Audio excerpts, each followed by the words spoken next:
orang juga paham ya namanya relawan. Kita ke Pak Adi dulu karena dari pihak Roy Suryo bahwa mereka mengklaim menggunakan metode yang dianggap ilmiah.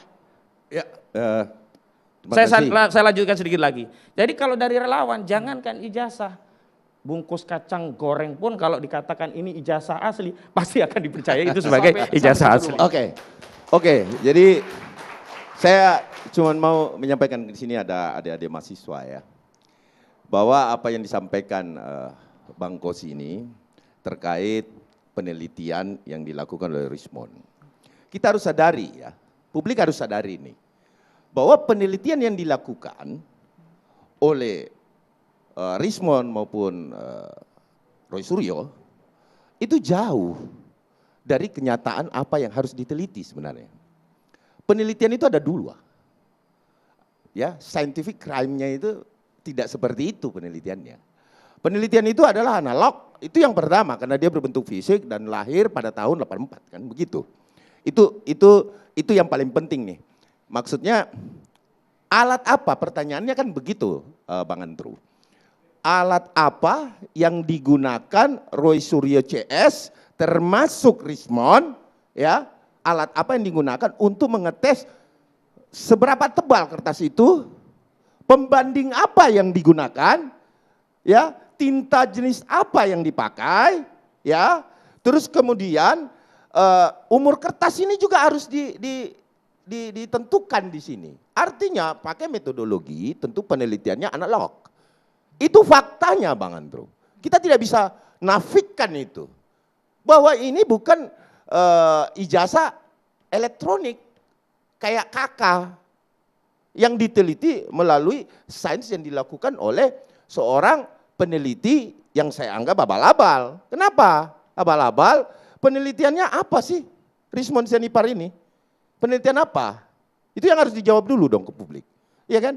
Sementara ada dua cara. Sudah dilakukan oleh Mabes Polri. Ya, penelitian secara saintifiknya itu sudah jelas analog dan tentu elektronik. Itu sudah dilakukan semua. Bang Masul ini harusnya dijawab dulu Bang, penelitiannya apa yang dianggap penelitian ilmiah? apa alat kerja-kerjanya juga menggunakan digital forensik yang analog. Jadi ada dua penelitian, pertama digital forensik oleh Rismond Sianipar, yang kedua ELA, Error Level Analysis oleh Roy Suryo begitu. Dan sayangnya dua penelitian ini tidak pernah dibantah dengan penelitian yang sebanding.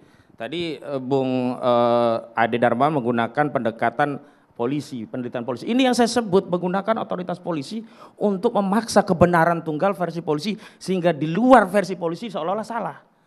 Sementara apa otoritas polisi kalau kita bicara tentang ilmiahnya, bukan tentang unsur pidananya terpenuhi atau tidak. Kita belum masuk pada unsur apakah sebuah penelitian itu berkonsekuensi pidana atau tidak. Kita baru pada tahapan apakah kesimpulan ini saintifik atau ada bantahan terhadap hasil kesimpulan ini. Bukan kemudian apakah hasil kesimpulan ini adalah satu pidana, pencemaran, fitnah dan seterusnya atau tidak. Ini yang tiap hari membuat orang jadi makin yakin pada posisi Roy Suryo dan kawannya. Kenapa?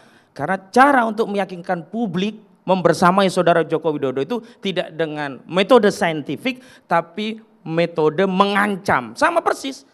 Laporan itu kan dibuat agar apa? Biar berhenti begitu loh. Tapi apa? Apakah berhenti begitu?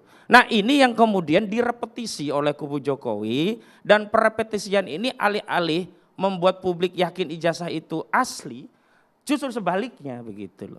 Bahkan kalau sampai ada misalkan Bambang Tri yang lain dan yang lainnya, ya orang akan makin yakin, oh ini zolim sekali saudara Joko Widodo. Zolim sekali saudara Joko Widodo, tinggal tunjukkan ijazahnya saja kok susah. Gini, saya cuma bertanya saat ini, bisa nggak dijelaskan bahwa alat meneliti dari Roy Suryo CS melalui analog, tentu teman-teman mahasiswa juga di sini dan yang hadir di sini pengen mengetahui dong cara membuktikan secara fisik analog itu menggunakan alat apa. Itu yang pertama. Kalau ELA, Error Level Analysis ini kan bisa di-download nih. Siapa aja bisa. Kan itu.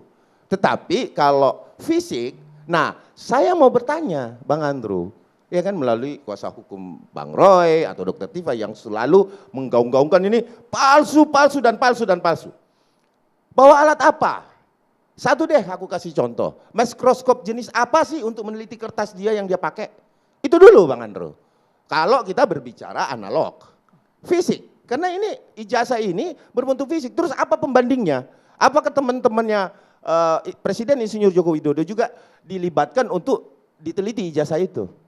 Iya kan? Oleh saudara Roy Suryo dan Rismon. Itu dulu. Gitu Dan loh. ini argumentasi yang defisit yang selalu direpetisi oleh kubu Jokowi. Masalah analog digital kan udah berulang kali jawab oleh Roy Suryo. Bahwa dokumen itu ketika di analog dipotret menjadi digital, maka objek itu ya yang berubah menjadi digital itu bisa dianalisa. Sama persis hari ini orang-orang ngirim lamaran kerja tidak harus ijazahnya dikirim, PDF-nya. Apakah kemudian PDF-nya itu tidak merepresentasikan dari ijazahnya sebelumnya itu analog? Jadi saya kira ini adalah jawaban-jawaban yang merepetisi, yang menjemukan, melelahkan, dan makin meyakinkan publik, oh wajar kalau kubu Jokowi itu tidak punya keyakinan untuk masuk pengadilan, sehingga hari ini membangun narasi perdamaian itu adalah konfirmasi ketakutan saudara Joko Widodo masuk ke pengadilan. Karena di pengadilan itu akan ketahuan fisik yang katanya analog itu yang mana, fisik yang katanya asli itu yang mana. Kalau saudara Ade kan nggak ada urusannya, dia kan 160. Sudah dijawab. Dia tidak ada kaitannya dengan pasal 310, 311 KUHP,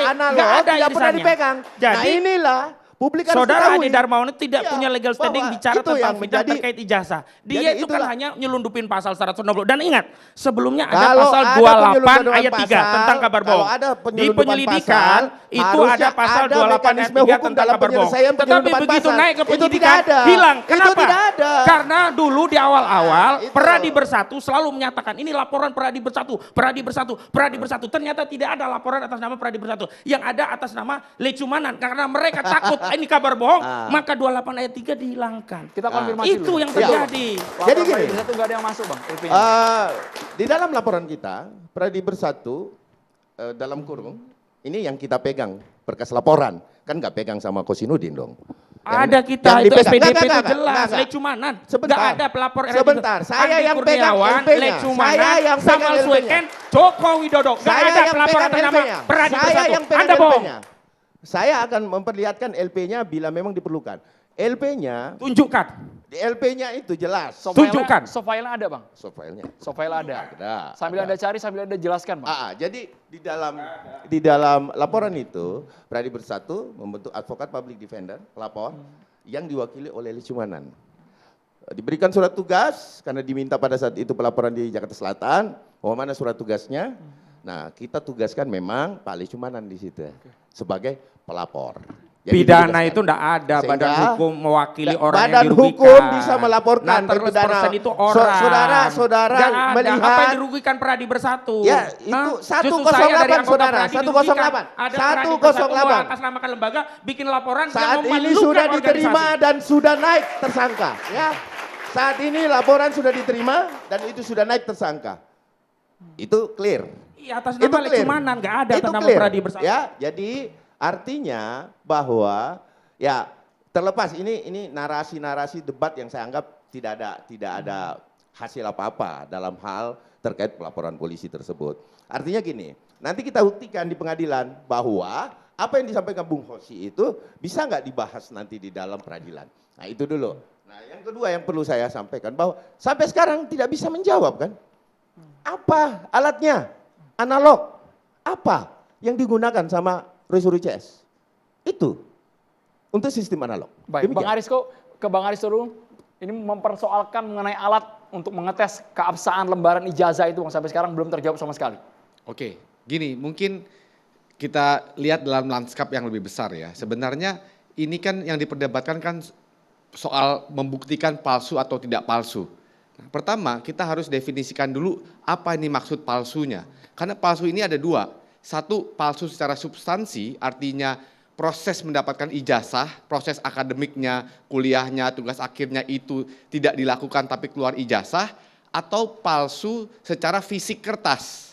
Nah, tadi yang dijelaskan, yang diperdebatkan ini, kalau saya lihat masih kabur sebenarnya apa. Masih kalau tadi berkutat pada fisik kertas ya Bang, kesannya Bang ya? Ya, substansi atau fisik atau kertasnya. Tadi Bang Ade mengatakan, oh polisi sudah melakukan uji forensik, artinya itu kertasnya kan, tintanya, usia kertasnya. Nah, tetapi pertanyaannya kemudian yang diargumenkan, ya, yang diteliti oleh Mas Kozinudin dan kawan-kawan, kliennya Mas Kozinudin dan kawan-kawan ini palsu secara apa? Apakah dua-duanya, apa satu? Nah, Kalau misalnya diargumentasikan palsu secara dua-duanya, maka metode ilmiah itu harus berhadapan dengan argumentasi yang signifikan. Apa maksudnya argumentasi yang signifikan? Argumentasi pertama adalah klaim UGM, bahwa Pak Jokowi betul kuliah, lulus dan wisuda, artinya proses akademiknya itu betul lah. Nah, itu kan argumentasi yang harus dilawan pertama dalam metode penelitiannya. Yang kedua, mengenai lab for polisi tadi. Ya. Betul, lab for polisi itu adalah kebenaran. Forensik, Bang, ya? Iya, lab for polisi yang mengetes fisiknya. Betul, saya setuju dengan Mas Kozinudin bahwa itu adalah kebenaran yang didefinisikan oleh otoritas. Yes, betul. Dan bahwa kadang-kadang kebenaran otoritas itu berbeda dengan kebenaran aktual, itu bisa terjadi dan pernah terjadi di Indonesia, itu yang namanya rekayasa kasus. Tetapi itulah yang kemudian harus dijelaskan. Nah, saya masuk kedua ke metode ilmiahnya. Pertama, objek penelitiannya, tadi kan bicara analog digital ya. Nah, ini objek penelitiannya ini tidak kongruen nih, yang satu mengatakan ini analog, ini yang satu mengatakan digital. Nah, bagaimana metode penelitian dengan objek digital itu bisa menyerang substansi bahwa ijazah itu palsu secara akademik tadi? Itu yang pertama. Dan yang kedua secara kertas. Harus dijawab sesaat lagi. Apakah Nah, ini berkaitan dengan fisik kertas ketika sudah final itu dikeluarkan atau proses memperoleh ijazahnya? Betul. Kita kembali usai jedanya di Catatan Demokrasi pemirsa.